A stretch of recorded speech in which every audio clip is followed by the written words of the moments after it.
Now, the CIA spook turned senator, or maybe she's just got two roles, one has to wonder. Elisa Slotkin, she was one of the ones to respond supposedly to a threat from the president. There's been no threat, let's just be clear about it. But that doesn't stop the Democrats. They love to run with whatever fantasy serves their political purposes. President Trump threatened myself and a number of other service and veteran lawmakers with arrest, trial, and death because he didn't agree with a video we put out this week. A video? This really isn't about those of us who made the video. This is about who we are as Americans and how we're going to engage with people who we disagree with. Okay. I would hope that people of all backgrounds, Democrat, Republican, Independent, would agree that threatening death for people you disagree with is beyond the pale of who we are as Americans.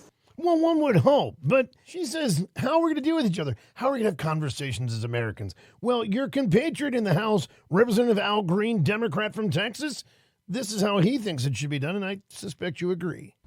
Impeach, convict, and remove. But here's Slotkin saying, well, we have to be really above board. What, they're calling for an impeachment on what? What did Al Green say? These times of challenging controversy. That's not impeachable. You literally want to impeach the man that was voted for by the majority of voters, right? He had the electoral college vote. He had the popular vote. He won all 7 swing states. And that's not enough for you. You want to remove him because you couldn't beat him in the elections. Now, Jason Crow, another one of the video members, he weighed in as well. He seemed to be kind of hedging his bets. He wasn't quite as bold as Slotkin. To be clear, we are not calling on folks right now to disobey any type of unlawful order. Right? There is very real and deep concern about what this president has threatened to do over and over again.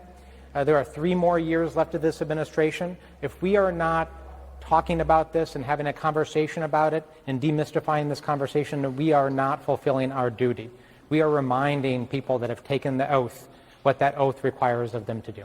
You know, it's funny. I don't remember reading that in the oath of a congressman or being their day-to-day duties is reminding members of the military what oath they swore and what to do. I mean, certainly you can remind people, but let's be clear. Maybe Crow just doesn't have the, the kuyans that Slotkin has because he doesn't have the CIA backing him up. The bottom line is they try to pretend that they're fair, even, balanced individuals just seeking the better things in life. The fact is, this is all part of a grand conspiracy to hurt and remove Trump at any means, and it can't be tolerated.